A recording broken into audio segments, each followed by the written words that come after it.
Hello everyone, ఈ వీడియోలో rose hand ఎలా స్టిచ్ చేయాలో మీకు చూపిస్తానండి. నేను ఫస్ట్ అయితే న్యూస్ పేపర్ని కట్ చేసుకుంటున్నా. హ్యాండ్ సైజుని బట్టి తీసుకున్నాను. మీరు కూడా మీ హ్యాండ్ని బట్టి హ్యాండ్ సైజు ప్రకారంగా న్యూస్ పేపర్ని కట్ చేసుకోండి. ఈ హ్యాండ్ని ఫస్ట్ ఆఫ్ ఆల్ మనం మధ్యలోకి కట్ చేసుకోవాలి. చివర్లో కొంచెం మనం ఉంచుకొని కట్ చేసుకోవాలండి.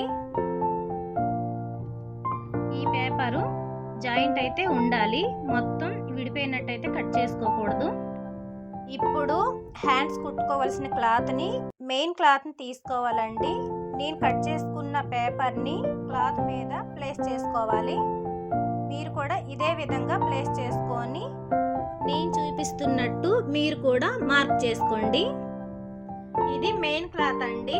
మీకు లైనింగ్ క్లాత్ కావాలి కదా, లైనింగ్ క్లాత్ నేను ఫస్ట్ స్టార్టింగ్లో మీకు పేపర్ కట్ చేసి చూపించాను కదా, ఆ పేపర్ లెంత్లో మీరు తీసుకోండి, మీకు కావలసిన లెంత్లో.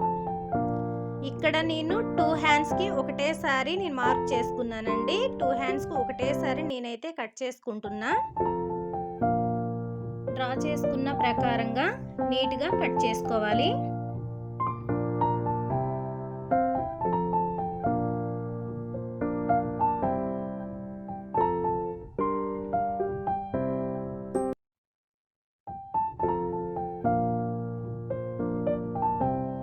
మనం కట్ చేసుకున్న క్లాత్ ఇలా వచ్చింది.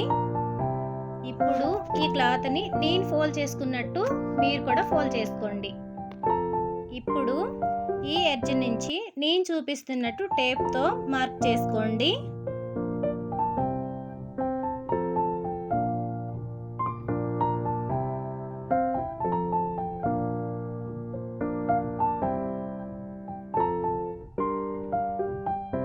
మార్క్ చేసాను, చూపించాను చూడండి. ఇక్కడి నుంచి మనం ఈ చివరి వరకు, ఈ టిప్ వరకు క్లాత్ అయితే రఫ్ చేసుకుంటూ మనం కుట్టుకోవాలి.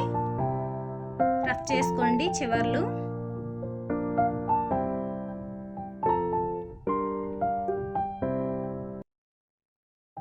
నేను చూపిస్తున్నట్లు ఈ క్లాత్ని మనం కుట్టి వేసుకున్నాము కదండి, అది లోపటి నుంచి మనం అనుకునే పువ్వు అంటే రోజ్ హ్యాండ్ కదండి ఇది. ఆ రోజ్ హ్యాండ్నే మనం నీట్గా హ్యాండ్కి వచ్చేలాగా మనం ఈ ఫ్లవర్ని మాత్రం తీసుకోవాలి. ఫస్ట్ ఆఫ్ ఆల్ ఈ ఫ్లవర్ని మనమే ఫామ్ అయ్యేలా చేసుకోవాలి.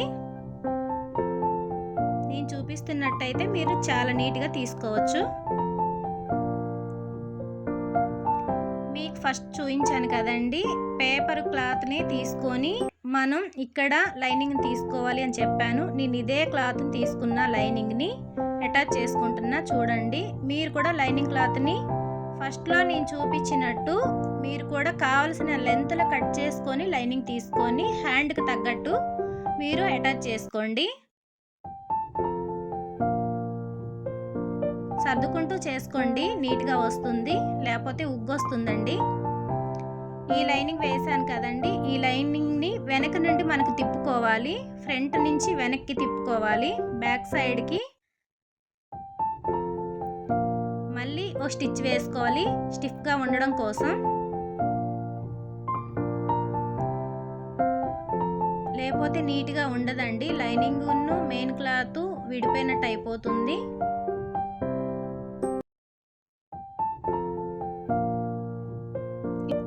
అడ్జస్ట్ చేస్తూ కుట్టుకోవాలి, అప్పుడే మనకి హ్యాండ్ అనేది నీట్గా వస్తుంది, ఉగ్గు అనేది లేకుండా.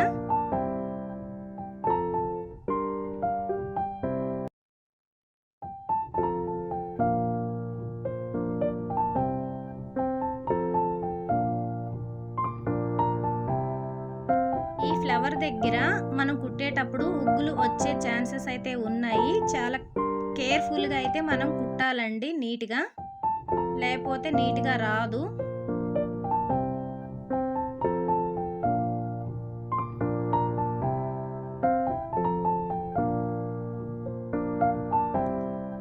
చూసారు కదండి, ఫ్లవరు చాలా నీట్గా ఉంది.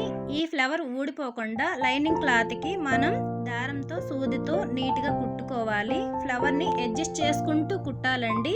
అప్పుడే మనకి ఈ రోజ్ హ్యాండ్ అనేది నీట్గా ఉంటుంది. లేకపోతే మనం వాష్ చేసేటప్పుడు కూడా ఫ్లవర్ అనేది నీట్గా ఉండదండి. నేనైతే నార్మల్గా వేసాను, మీరు పూసలు పెట్టన్నా కూడా డిజైన్ చేసుకోవచ్చు. టాకాలు మాత్రం చాలా నీట్గా ఎక్కువ వేసుకోండి, ఫ్లవర్ అనేది ఊడిపోకుండా ఉంటుంది. బ్యాక్ సైడ్ అయితే ముడి వేసేసుకుంటున్నానండి. అంతే అండి, రోజ్ హ్యాండ్ రెడీ అయిపోయింది. ఈ వీడియో మీకు యూస్ఫుల్ అనిపిస్తే లైక్ చేయండి, సబ్స్క్రైబ్ చేసుకోండి. Thank you.